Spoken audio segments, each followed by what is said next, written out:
Hello दोस्तों, स्वागत है हमारे नए वीडियो में। आज की वीडियो में हम लोग एक रोमांटिक ड्रामा मूवी का एक्सप्लेन करने वाले हैं। इस मूवी की शुरुआत जेम्स नाम के एक लड़के से होती है, जो कि देर तक सोने की वजह से काफी लेट हो चुका था। जैसे ही उसकी आंख खुलती है, वो जल्दी से उठता है और अपने कॉलेज के लिए भागता है। कॉलेज में फिलोसफी की क्लास चल रही होती है। यहाँ एक टीचर है जिनका नाम जिमिट है। जैसे ही उसका टीचर जेमिट दरवाजे को बंद करने वाला होता है, तभी जेम्स यहाँ आकर दरवाजे के बीच में अपनी बुक को रख देता है, जिससे दरवाजा बंद नहीं होता है। इसके बाद जेम्स क्लास के अंदर आता है। यहाँ टीचर जिमिट स्टूडेंट्स को आज के टेस्ट के बारे में बताते हैं। वो कहता है, आज मैं तुम सभी का IQ लेवल टेस्ट करने वाला हूँ। ये टेस्ट तुम्हारे सोच पर आधारित होगा। इस टेस्ट में तुम्हें सिर्फ इमेजिन करके सोचना है और मैं तुम लोगों के सोच के बेसिस पे ही तुम्हें मार्क्स दूंगा। अब तुम सभी लोगों को ये सोचना है, तुम लोग एक ऐसी जगह में फंस चुके हो जहाँ एटॉमिक ब्लास्ट हो रहे हैं। जहाँ पर तुम हो वहाँ कुछ ही देर में जहरीली गैस फैलने वाली है और तुम सभी लोगों की मौत होने वाली है। अगर तुम लोगों को जिंदा रहना है तब तुम्हें 1 साल तक एक बंकर में बंद रहना है। अब जो सिचुएशंस जिमिट ने स्टूडेंट्स को दी थी,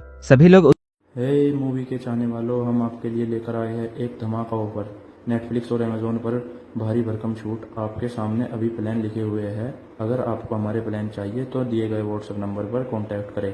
नेटफ्लिक्स और अमेजोन जैसे किसी भी प्लेटफॉर्म के लिए संपर्क करें। उसी के मुताबिक सोचने लगते हैं। सारे लोग यहाँ आकर एक बंकर देखते हैं। यहीं इन लोगों को अपनी जान बचाने के लिए रहना था। यह बंकर अंदर से बहुत अच्छे से बना हुआ था। यहाँ इनके 1 साल तक जीने के लिए बहुत से सामान थे। यहाँ वो अपने 1 साल आराम से गुजार सकते थे। जिमिट क्लास में सभी स्टूडेंट से ये कहता है, मैं तुम लोगों का ऐसा टेस्ट इसलिए ले रहा हूँ ताकि अगर तुम फ्यूचर में कभी ऐसी सिचुएशन फेस करो तब तुम आसानी से उसका सामना कर सको। और तुम लोगों को ये पता होना चाहिए कि ऐसे हालात में कैसे जिंदा रहते हैं। तभी जेम्स की गर्लफ्रेंड पेट्रा ये कहती है, मैं ये एक्सरसाइज नहीं कर सकती हूँ और मैं यहाँ से जा रही हूँ। तभी जिमिट उसे रुकने के लिए कहता है और वो कहता है, अगर तुमने सारे स्टूडेंट्स के साथ ये एक्सरसाइज की तब मैं तुम्हें A+ मार्क्स दूंगा, और अगर तुम ये एक्सरसाइज नहीं करती हो तब मैं तुम्हारे बॉयफ्रेंड जेम्स को फेल कर दूंगा। ये सुनने के बाद पेट्रा क्लास में रुक जाती है। इसके बाद जिमिट एक बॉक्स में से सारे स्टूडेंट्स को एक एक काट देता है, लेकिन पेट्रा और जेम्स को काट देने से पहले वो जोर जोर से खांसता है और वो अपने टेबल के पास जाता है। ये देखकर सारे स्टूडेंट्स को थोड़ा अजीब लगता है। इसके बाद वो सारे स्टूडेंट्स को ये बताता है, मैंने अभी अभी तुम्हें जो कार्ड दिया है उसमें तुम्हारे प्रोफेशन लिखे हुए हैं। इस कार्ड को देखते हुए तुम लोगों को ये डिसाइड करना है कि कौन बंकर में जाएगा और कौन नहीं, क्योंकि तुम सब यहाँ 20 हो और बंकर में सिर्फ 10 ही लोगों के लिए जगह है। इसके बाद वो सभी को कार्ड में लिखे हुए प्रोफेशंस बोलने के लिए कहता है। जेम्स का प्रोफेशन एक किसान का था, वहीं पेट्रा एक इंजीनियर थी। सारे स्टूडेंट्स को हम लोग इमेजिनरी वर्ल्ड में देखते हैं। ये सारे लोग अपना अपना प्रोफेशन पढ़ के एक दूसरे को सुना रहे थे। आखिर में एक स्टूडेंट सभी को बताता है कि मैं एक पोएट हूँ। तभी जिमिट उसे गोली मार देता है और वो यहाँ सारे स्टूडेंट से ये कहता है, हमें इस सिचुएशन में एक पोएट की जरूरत नहीं है। पेट्रा को यह देखकर काफी बुरा लगता है। इसके बाद सारे स्टूडेंट्स की वोटिंग स्टार्ट होती है। जिसके ज्यादा वोट होंगे उसे बंकर में रहने के लिए जगह दिया जाएगा। वोटिंग खत्म होने के बाद 9 स्टूडेंट्स को बंकर में रहने के लिए सिलेक्ट किया जाता है। आखिर में जिमिट और एक लड़की बचते हैं और वो लड़की प्रोफेशन से एक ओपेरा सिंगर होती है। इन दोनों में से कोई एक ही बंकर में जा सकता था। जिमिट ने अभी तक इन लोगों को अपना प्रोफेशन नहीं बताया था, लेकिन यहाँ ज्यादा वोट जिमिट को मिलते हैं और ओपेरा सिंगर वोटिंग में हार जाती है। जो स्टूडेंट्स यहाँ सिलेक्ट हुए थे वो थोड़ी देर इस जगह में घूमते हैं, क्योंकि इसके बाद उन्हें पूरे 1 साल के लिए बंकर के अंदर में जाना था। इधर पेट्रा और जेम्स बैठकर बातें कर रहे थे। तभी इन लोगों को गोलियां चलने की आवाज सुनाई देती है। यहाँ जाने पर ये लोग देखते हैं जिमिट ने उन सारे स्टूडेंट्स को मार दिया है जिन्हें कम वोट मिले थे। ये देखकर बचे हुए स्टूडेंट्स बहुत डर जाते हैं। पेट्रा यहाँ जेम्स से कहती है, जिमिट हम लोगों के साथ बंकर में रहने के लायक नहीं है, क्योंकि उसने बहुत से मासूम स्टूडेंट्स को मार दिया है। सारे स्टूडेंट्स जल्दी से बंकर के अंदर जाते हैं और जिमिट के अंदर आने से पहले ही वो लोग जल्दी से गेट को बंद कर देते हैं। इस बंकर को अंदर से एक कोड की मदद से ओपन किया जा सकता था। रात में पेट्रा जब बंकर के गेट के पास आती है तब वो बाहर जिमिट को देखती है, जो कि न्यूक्लियर रेडिएशन की वजह से अपनी आखिरी सांसें गिन रहा था। मरने से पहले वो पेट्रा को एक पेपर दिखाता है जिस पर यह लिखा था, एग्जिट कोड सिर्फ मुझे ही पता है। इसके बाद जिमिट यहीं पर मर जाता है। बाकी बचे हुए स्टूडेंट्स भी यहाँ आते हैं। वो सारे लोग ये डिस्कस करते हैं, हो सकता है जिमिट ने झूठ बोला हो, लेकिन इस बात की सच्चाई जानने के लिए उन्हें पूरे 1 साल तक रुकना होगा, क्योंकि इससे पहले वो गेट ओपन करने की कोशिश नहीं कर सकते हैं। इसके बाद सारे स्टूडेंट्स बंकर के अंदर अपने दिन को गुजारने लगते हैं। पेट्रा रोज रात को गेट के पास आती थी और वो जिमिट की गली सड़ी लाश को देखती थी। धीरे धीरे वक्त गुजरता है और अब इन्हें बंकर में रहते हुए पूरे 1 साल हो चुके हैं। जेम्स आगे जाकर गेट को ओपन करने की कोशिश करता है, लेकिन वहाँ उन्हें एक कोड चाहिए था जो कि उनमें से किसी को भी पता नहीं था। इसका मतलब ये है कि जिमिट सही बोल रहा था। सारे स्टूडेंट्स इस गेट को ओपन करने की कोशिश करते हैं और वो लोग अपने अपने हिसाब से इसे खोलने की कोशिश करते हैं। इसके बाद ये लोग गन से गेट में फायरिंग करते हैं, लेकिन ये सब करने के बाद भी ये गेट ओपन नहीं होती है। अब 1 साल गुजर चुके हैं। 1 साल गुजर जाने की वजह से अब उनका ऑक्सीजन सप्लाई भी खत्म हो चुका है और अब धीरे धीरे एक एक करके इन सभी स्टूडेंट्स की मौत होते जा रही थी। इसके बाद हम लोग क्लासरूम का सीन देखते हैं। यहाँ जिमिट स्टूडेंट से ये कहता है, जब भी तुम्हारे सामने ऐसे हालात हो तब तुम्हें अपने जज्बात पर काबू रखनी होती है।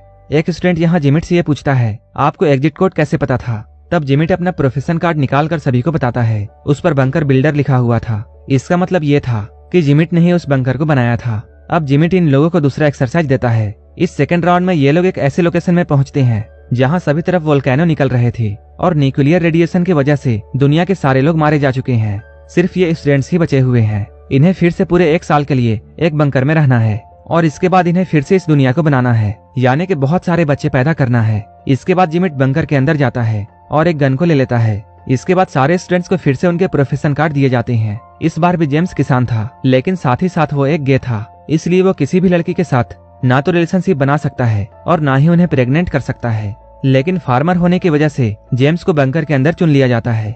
बाकी के स्टूडेंट्स भी यहाँ अपना प्रोफेशन बताते हैं। इनमें से कुछ को सिलेक्ट कर लिया जाता है, वहीं कुछ को बंकर के लिए नहीं चुना जाता है। जिमिट फिर से इस बार पोएट को शूट कर देता है और वो सभी से ये कहता है, इस बार मैं पोएट बनूंगा। जिमिट को ऐसा करता हुआ देख सभी लोग बहुत डर जाते हैं और जिन्हें कम वोटिंग मिली थी वो लोग अपनी जान बचाने के लिए भागने लगते हैं। लेकिन थोड़ी ही दूर जाने के बाद वो लोग एक ज्वालामुखी के फटने से मर जाते हैं। अब जो भी स्टूडेंट्स यहाँ सिलेक्ट हुए थे वो लोग और जिमिट बंकर के अंदर जाते हैं। रात में पेट्रा जब जेम्स के पास जाती है तब वो देखती है जेम्स यहाँ एक जैक नाम के स्टूडेंट्स के साथ इंटीमेट हो रहा है, क्योंकि जेम्स एक गे था। पेट्रा को ये देखकर बहुत बुरा लगता है। जेम्स उसे समझाने के लिए उसके पास जाता है, लेकिन पेट्रा उसकी बात नहीं सुनती है। इसके बाद हम लोग ये देखते हैं सारे स्टूडेंट्स एक जगह पर बैठकर ये डिस्कस कर रहे होते हैं कि वो लोग किसे अपना पार्टनर चुने, ताकि वो लोग फिर से दुनिया को बनाने के लिए बच्चे पैदा कर सके। कुछ ही देर बाद सारे स्टूडेंट्स अपने अपने पार्टनर चुन लेते हैं। आखिर में पेट्रा और जेम्स बच जाते हैं, लेकिन जेम्स उसका पार्टनर नहीं बन सकता था क्योंकि वो इस बार एक गे था। इसके बाद पेट्रा जिमिट के पास जाती है और वो उसे चुन लेती है। ये देखकर जेम्स को बहुत बुरा लगता है। इसी तरह इन लोगों को कई हफ्ते गुजर जाते हैं, लेकिन यहाँ कोई भी लड़की प्रेग्नेंट नहीं होती है। इसके बाद जिमिट इन सभी से ये कहता है, हमें अपने पार्टनर्स को चेंज कर लेना चाहिए। हो सकता है ऐसा करने से कोई लड़की प्रेग्नेंट हो जाए। लेकिन इनमें से एक लड़की ये बोलती है, ऐसा करना बिल्कुल गलत है और हम लोग अब तुम्हारी कोई भी बात नहीं सुनने वाले हैं। इसके बाद जिमिट गुस्सा होकर यहाँ से चला जाता है। थोड़ी ही देर बाद वो एक गन के साथ यहाँ वापस आता है। वो उस लड़की के अलावे बाकी सारे स्टूडेंट्स को यहाँ से जाने के लिए बोलता है। सारे लोग ऐसा ही करते हैं, लेकिन एक लड़का वहीं पर छुप जाता है। जैसे ही जिमिट उस लड़की को शूट करने वाला होता है, वो लड़का भागते हुए जिमिट के पास जाता है और वो जिमिट पर अटैक करके उस लड़की को बचा लेता है। यहाँ ये लड़का जिमिट को काफी पीटता है, जिसकी वजह से जिमिट काफी ज्यादा गुस्सा हो जाता है और गेट के पास जाकर उसे ओपन कर देता है। ऐसा करने से वहाँ एक ब्लास्ट होता है और सारे लोग यहाँ फिर से मारे जाते हैं। इसके बाद हम लोग इन सभी को क्लास में देखते हैं। यहाँ जेम्स जिमिट से ये पूछता है, जब तुमने हमें कार्ड्स दिए थे तब तुम बार बार टेबल के पास जाकर बहुत जोरों से खांस रहे थे। जिमिट उससे कहता है, इसकी कोई खास वजह नहीं है। लेकिन जेम्स जिमिट की बातों पर यकीन नहीं करता है और जब वो कार्ड बॉक्स को चेक करता है तब वो देखता है यहाँ काफी सारे कंपार्टमेंट्स बने हुए हैं। उस बॉक्स की मदद से कार्ड को आसानी से बदला जा सकता था और जिमिट ने खांसने का बहाना बनाकर उसके और पेट्रा का कार्ड बदल दिया था। इसके बाद जेम्स सभी से ये कहता है, जिमिट एक चीटर है और हम लोग फिर से इन एक्सरसाइज को करेंगे, लेकिन इस बार जिमिट को लीड नहीं करने दिया जाएगा। जिमिट जेम्स की बात को मान जाता है, लेकिन वो कहता है, इस बार तुम्हें फ्लोरिस्ट बनना होगा। इसके बाद इन लोगों की थर्ड एक्सरसाइज शुरू होती है। ये सभी लोग अपने इमेजिनेशन में एक आइलैंड में जाते हैं। यहाँ पर एक एटॉमिक ब्लास्ट होने वाला है, इसलिए उन्हें सबसे पहले बंकर में जाना होगा। यहाँ पहुंचकर जिमिट सबसे पहले बंकर चेक करने का बहाना करता है और वो अंदर से एक गन उठा लेता है। उसके बाहर आने के बाद पेट्रा उसके पास आती है और वो उसे गले से लगाती है और वो यहाँ जिमिट की तारीफ भी करती है। इसके बाद वो सारे स्टूडेंट्स के पास आकर उनसे ये कहती है, इस बार मैं बिल्कुल ईमानदारी से वोटिंग करूंगी। अगर तुम सभी लोग मेरी बात मानना चाहते हो तब तुम लोग अपना हाथ उठाओ। तभी सारे स्टूडेंट्स अपने हाथ को उठाते हैं और जैसा पेट्रा कहती है वैसा ही करते हैं। इस बार पेट्रा ज्यादातर उन स्टूडेंट्स को चुनती है जिन्हें जिमिट रिजेक्ट कर दिया करता था। ये देखकर जिमिट पेट्रा से ये कहता है, तुम्हारी सिलेक्शन बहुत बेकार है। लेकिन अब पेट्रा को जिमिट की बातों से कोई भी फर्क नहीं पड़ता है। अब लास्ट में जेम्स और जिमिट बच गए थे, जिनमें से एक को निकालना था। पेट्रा यहाँ जेम्स को चुनती है और वो जिमिट को रिजेक्ट कर देती है। ये देखकर जिमिट को बहुत गुस्सा आता है और जब वो अपनी गन निकालने की कोशिश करता है तब वो देखता है गन तो इसके बैग में है ही नहीं। तभी पेट्रा उसके पास आकर उसे उसकी गन देती है, जो कि उसने जिमिट को हक करने के बहाने चुराई थी। इसके बाद जब वो जेम्स को शूट करने की कोशिश करता है तब इस गन में बुलेट्स नहीं थी, क्योंकि उसे भी पेट्रा निकाल ली थी। अब पेट्रा उससे ये कहती है, ये तुम्हारा टेस्ट था। इस बार अगर तुम किसी भी स्टूडेंट्स को शूट करने की कोशिश नहीं करती तब मैं तुम्हें सिलेक्ट कर लेती। लेकिन तुम यहाँ रहने के लायक नहीं हो। इसके बाद वो उसे 2 बुलेट्स देती है। वहीं इधर जेम्स अपनी राइफल जिमिट पर पॉइंट कर देता है। इस राइफल को उसने बंकर से ही ली थी। जिमिट इन लोगों से ये कहता है, तुम मुझे नहीं मारोगे, एग्जिट कोड सिर्फ मुझे ही पता है। तभी एक फीमेल स्टूडेंट्स कोड को बता देती है और वो कोड उसे उस वक्त पता चला था जब सेकंड राउंड में जिमिट ने गुस्से में उस गेट को ओपन किया था। जिमिट ये देखकर बहुत शौक होता है और वो गुस्से में यहाँ से चला जाता है। पेट्रा अपनी जगह चिप्स को बंकर में भेजती है और वो सभी से ये कहती है, मैं इन सभी डिस्क्वालीफाई स्टूडेंट्स के साथ बोट में बैठकर एक पास के आइलैंड में ही जा रही हूँ।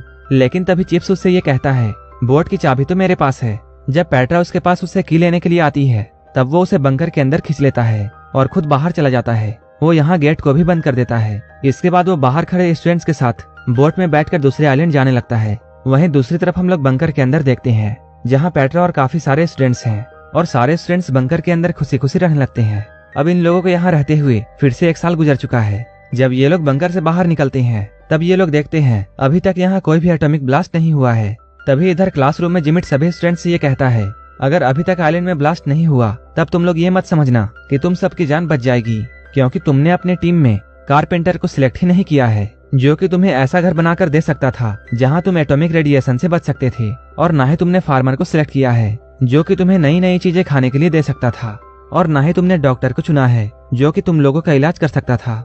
इसलिए तुम सभी लोग कुछ ही दिनों में मर जाओगे, क्योंकि अब तुम लोग बंकर में भी नहीं जा सकते हो क्योंकि वहाँ ऑक्सीजन सप्लाई खत्म हो चुकी है। इसके बाद हम लोग आइलैंड के किनारे पेट्रा को देखते हैं। वो यहाँ कहती है, मैंने ये फैसला अपने दिल से किया था ताकि मैं तुम सभी को सिलेक्ट कर सकूं। हम लोगों ने बंकर के अंदर बहुत अच्छा वक्त गुजारा है। अगर हम लोग इस राउंड में भी मरते हैं तब मैं खुशी खुशी मौत को गले लगा सकती हूँ। कुछ ही देर बाद उन सभी के पास एक एटॉमिक बॉम्ब गिरता है। जेम्स उस बॉम्ब का बटन प्रेस करने ही वाला था, तभी हाथ में गन लिए हुए जिमिट यहाँ आ जाता है। जिमिट की हालत यहाँ काफी खराब हो चुकी थी। वो यहाँ हम सभी को ये बताता है कैसे उसने पूरा 1 साल एक अंडरग्राउंड केव में रहकर बिताया है। वो यहाँ कहता है, मैंने वहाँ ऐसी ऐसी मुश्किल चीजें देखी हैं जो कि तुम यहाँ रहकर इमेजिन भी नहीं कर सकते हो। वो इन सबका जिम्मेदार जेम्स को ठहराता है और वो यहाँ जेम्स से ये कहता है, मेरी गन में अभी भी एक बुलेट बाकी है जो कि मैंने तुम्हारे लिए रखी थी। लेकिन तभी सारे स्टूडेंट्स जेम्स की जान बचाने के लिए उसके सामने आ जाते हैं। अब उनका इस आइलैंड पर रहने का कोई भी मकसद नहीं बचा हुआ था, इसलिए जेम्स उस बॉम्ब वाले बटन को दबा देता है और यहाँ ये सारे लोग मारे जाते हैं। इसके बाद हम लोग सारे स्टूडेंट्स को क्लास में देखते हैं। वो लोग यहाँ चिप्स से ये पूछते हैं, तुम पूरे 1 साल तक उस आइलैंड पर क्या करते रहे। चिप्स इन लोगों से ये कहता है, मैंने बोट में बैठने के बाद ये इमेजिन किया कि मेरे बोट के सारे लड़के मर चुके हैं और मैंने पूरा 1 साल 6 लड़कियों के साथ मौज मस्ती करते हुए बिताया है। इसके बाद जिमिट सारे स्टूडेंट्स को बुक सबमिट करके घर जाने के लिए कहता है। सारे स्टूडेंट्स ऐसा ही करते हैं, लेकिन पेट्रा यहीं पर रुक जाती है। इसके बाद वो क्लासरूम का डोर बंद करती है और वो जिमिट से ये कहती है, मुझे ये बात अच्छी तरह पता है कि तुमने जेम्स को हर बार गलत प्रोफेशन क्यों दिए, क्योंकि तुम उसे पसंद नहीं करते हो। तभी जिमिट उससे ये कहता है, जेम्स तुम्हारे लायक नहीं है, क्योंकि जिमिट पेट्रा को पसंद करता था। लेकिन पेट्रा उससे ये कहती है, मैं तुम्हारी कभी भी नहीं हो सकती हूँ क्योंकि मैं जेम्स से प्यार करती हूँ। ये कहकर वो जिमिट को एक किस करती है। इसके बाद वो यहाँ से चली जाती है। इसके बाद जिमिट क्लासरूम में जाता है और वो यहाँ बैठकर अलग अलग तरह की पॉसिबिलिटीज को इमेजिन करता है, जिनमें से एक में वो पेट्रा को याद कर रहा था और वहीं दूसरे में खुद को गन से शूट कर देता है। जिमिट के इमेजिनेशन के साथ ये मूवी यहीं पर खत्म हो जाती है। अगर आप